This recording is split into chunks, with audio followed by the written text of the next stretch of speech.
To BAMS prime channel. आज का है हमारा डे 1। आज से हम देखने वाले हैं सबके स्टडीज, क्या सिम्टम्स थे, क्या ट्रीटमेंट थे, क्या हिस्ट्री दी और ट्रीटमेंट क्या दी थी ये। उसके बाद में सबसे पहले जो है फीमेल थी जो चीफ कंप्लेंट्स लेके आई थी, जिसको हाई ग्रेड फीवर था, एक हेडेक था और लेफ्ट साइड चेस्ट हेवीनेस थी और पेन था और ब्रेथलेसनेस थी, जनरलाइज वीकनेस और लेथर्जी भी देखी गई थी। पेशेंट की जो हिस्ट्री थी तब पता चलता है कि पेशेंट को कंटिन्यू फीवर था और हेडेक था और जो लेफ्ट साइड में हेवीनेस थी और जनरलाइज वीकनेस थी। जब वाइटल्स लिए गए तब SpO2 normal, pulse rate normal दिखाई दी, बट BP लो लगा 100/60।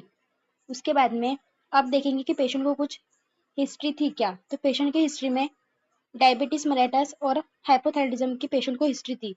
हाइपोथायराइडिज्म के कारण ही जनरलाइज वीकनेस और बॉडी पेन मोस्टली ऑकर होता है। डायबिटीज मेलेटिस के कारण कंटिन्यू थ्रस्ट लेवल बॉडी में इंक्रीज होता है। Metallic comorbidity necessity strain blood glucose monitoring भी की गई कंटिन्यू जब एडमिशन हुआ तब से। अब प्रोविजनल और फाइनल डायग्नोसिस क्या है, तो diabetes mellitus, hypothyroidism, left lower respiratory tract infection and viral fever. उसके बाद में अभी पेशेंट को क्या क्या फार्माकोलॉजिकल ट्रीटमेंट हॉस्पिटल में दी गई, तो injection pan proton pump inhibitor दिया गया, Montex SB 1.5 gram antibiotic for lowering infection दिया गया, ब्रॉड स्पेक्ट्रम एंटीबायोटिक थेरेपी जिसका कंटेंट है ceftriaxone and sulbactam, injection Pericet antiemetic support के लिए। पेशेंट को वोमिटिंग भी कंप्लेन थी इसलिए ऑप्टिन्यूरॉन फॉर जनरलाइज वीकनेस, न्यूरोऑप्टिक विटामिन एंड सप्लीमेंटेशन।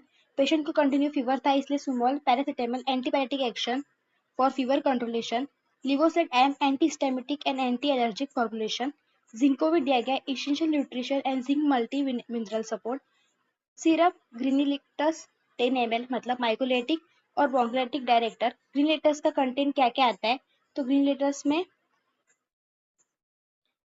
एम्पेरोक्सोल, उसके बाद में गुफेसिन कंटेंट देखे जाते हैं। जो गुफेसिन का काम क्या है, जो थिक जो म्यूकस है उसको थिन करना और बाहर एक्सप्लोर करने में हेल्प करना, जो कि एक एक्सपेक्टोरेंट है जो म्यूकस को थिन करके बाहर निकालने में हेल्प करता है, तो वो दिया गया। और अल्जिल क्या है, तो एक एंटी एसिड है फॉर GI एंड कंफर्ट। अब रेस्पिरेटरी इनहेलेशन के लिए नेबुल्स भी दिया गया, नेब दी गई ताकि पेशेंट को रिलीफ मिले ब्रेथलेसनेस से।